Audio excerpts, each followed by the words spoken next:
Hey friends, I just wanted to take you on one of my dives and show you what it looks like.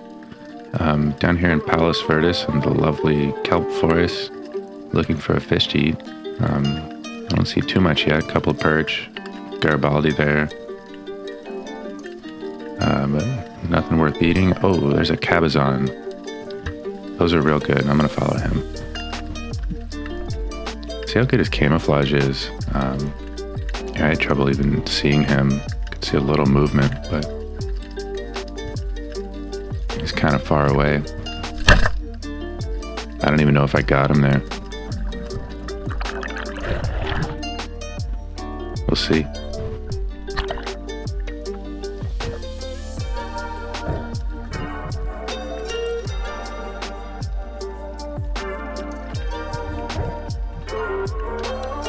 Yeah, there he is. No movement. I guess I stunned him. That's good. I hope he's out. I'll still try to get my knife and spike his brain as quickly as possible just to make sure he's out and no longer suffering. Not only is it more humane, but it also affects the meat quality, supposedly. They're releasing stress hormones into the meat as long as they're alive, and supposedly it makes it taste worse. But there we go, real quick and easy, and he's out. He's got a hard head, though. It's kind of tough to do. All right. Fumbling around so much. I've been in the water a couple hours and my hands are pretty numb. But I'll get him on the stringer eventually.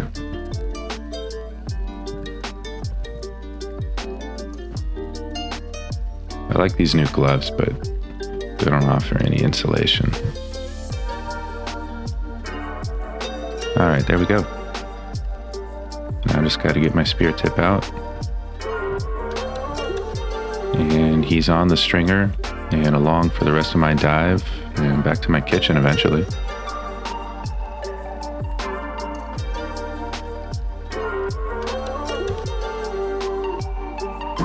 All right, back in the kitchen. Look at that fish. Great eating size.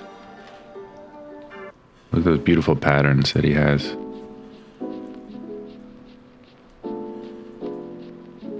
And those little devil wings. Their fins look real crazy. See how they're angled too.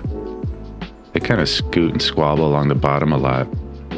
They're not really swimming around in the open too much. Sometimes it looks like they almost crawl. And look at that blue flesh too. Most of their internal organs are going to be that color. It's pretty cool.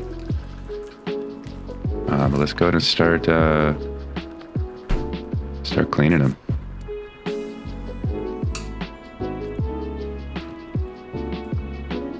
All right. I like to examine the stomach contents. Sometimes you learn a lot about what their life is like, what the environment has got going on. What is that? Oh, it's an octopus. Wow. That's great. Look at all the little kelp bits still on there. I don't imagine they're too careful when they're eating.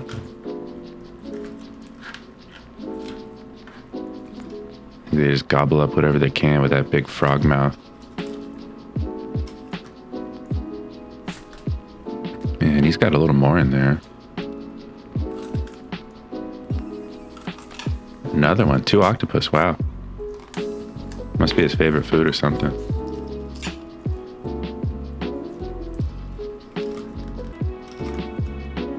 Yeah, look at that.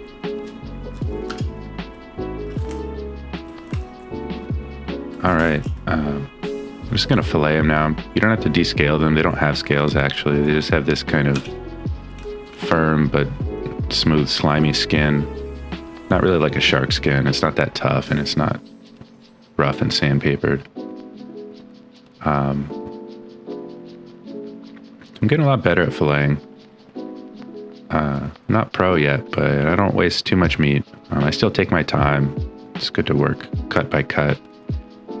You don't really need to rush it. I'm not getting paid for this. I'm not working in a kitchen. It'll come out all right. All right. Skinning is easier than it looks, actually. Just kind of angle that knife down and slide it along, and usually comes off pretty clean. You do need something to grip the skin, it's super slippery. And just getting all the pin bones out. And I cut away all the damaged portions of the meat where the spear shaft went through. You don't want to eat that. It's not going to be very good. But still a lot of good meat. Look at that. And then I'm just going to put it in a simple brine. It's just going to be some sea salt and only a splash of cooking wine. I'm not really trying to marinate it or change the flavor too much. This is going to help firm it up and bring out its natural flavor a little better. I'll throw that head in there too. There's a lot of meat on there still, which is good to eat, but if nothing else, I'll throw it in a stock. All right, a couple days later, I actually just froze all that fish up to save it for when I had time. You can see it's not fully defrosted. It's mostly there, but it'll be okay. We're gonna cut it up anyway. Won't really affect a curry too much. Yeah, that part's still a little bit frozen, but not too much. Cabezon seems to freeze okay. You don't lose too much quality in the meat. It's always nice or fresh, but definitely have to freeze some of it. I'm not going to eat it all in one day.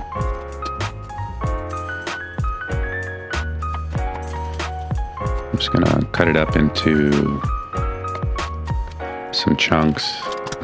Not too big, but not too small either.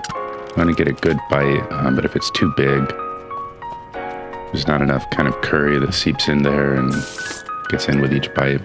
I'm also throwing some halibut in there, just because I want to make a real big batch, and I only had so much Cabezon. I'm going to let it sit and marinate in those spices while I prep the rest of the dish. Got a fish head going from another fish I caught a while back, and might as well use that up and get a good stock in there and just add a lot more flavor. Look at that, it's falling apart.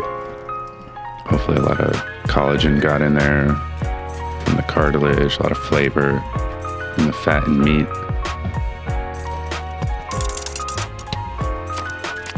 I like to prep up all the ingredients before. It just makes it a little easier to cook. Just have everything ready and throw it right in the pot as I go. It's a pretty simple recipe given to me by Lucky Marala.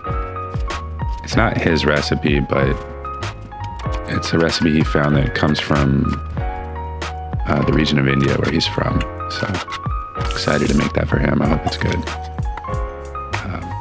Yeah, not too much going on in there. Some onion, garlic, ginger. There's going to be some tomato. Not too much. It's not really a tomato base, so to speak, but it adds a little sweetness and flavor I like a lot. There's turmeric, coriander, fenugreek, and mustard seeds, and then curry leaves. So not a whole lot, but just a nice, simple, wholesome curry. I put a few peppers in, but not too much. As he tells it, this one's not really supposed to be that spicy. And anyway, I'm going to share it with coworkers, so I don't want to blow everybody up.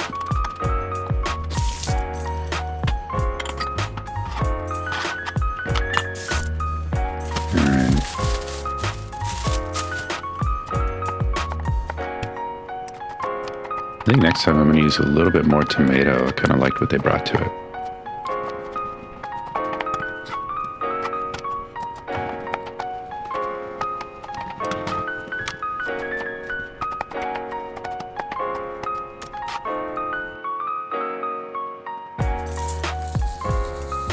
I like using whole spice whenever I can. A couple reasons. One is it just keeps the freshness a lot longer. So when you grind it fresh, there's going to be more flavor in there. It's not oxidizing and losing quality. Also, I don't want to buy two spices. Sometimes I need the whole spice, sometimes I need ground. So whole spice just gives me the option to grind it if I need to, and it's not as hard as it looks. And I think the mortar and pestle probably makes for a little better quality than like a blade grinder. I'm grinding up the curry leaves. I don't think it's necessary. Next time I won't bother. Probably just as fine to throw them in whole.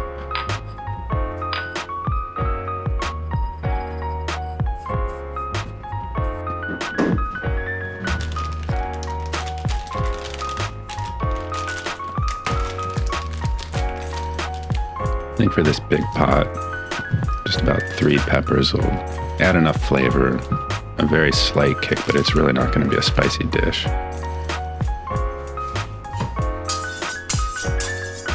And I like to, a lot of times when I'm throwing peppers in a dish like this, instead of chopping them up real fine so they completely blend in, I'll just give them one cut long ways.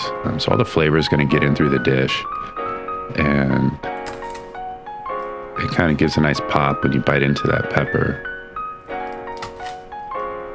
instead of everything just being completely blended in there. But you can do either way. I don't think it's a huge deal. I like cooking with ghee a lot, but if you're trying to make a vegan version of this dish, coconut oil would be great. Just get a nice healthy glob in there, and I'll start with some of those seeds. Waking them up. That's fenugreek. And then I've got some mustard seeds. I always follow my heart when adding ingredients, but I think my heart was wrong that time. I think that was too much. I think that was too much mustard. It's okay. All right, get those sizzling and popping. That's just gonna bring out a lot of the flavor, really wake them up. But you don't want to cook them too long, get them burning, so I'll get the onion in there as quick as I can. That curry leaf. And we'll just let that brown.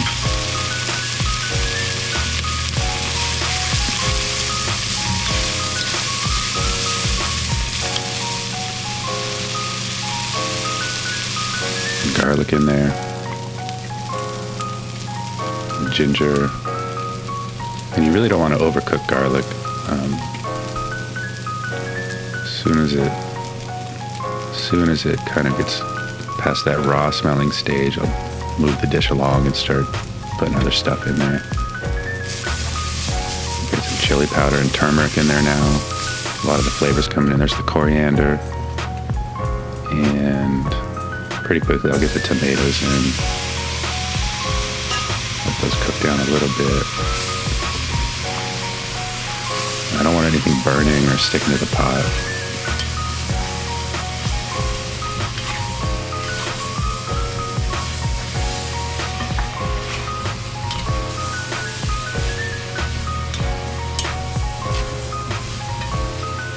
Some of these ingredients, you kind of want it to like toast just enough without overdoing it. All right, now the coconut milk's in there, and that's that fish stock that I made. And that's really the base there. That's the curry. It's looking good. I'll let it keep going for a few minutes, but that's mostly there. Beautiful.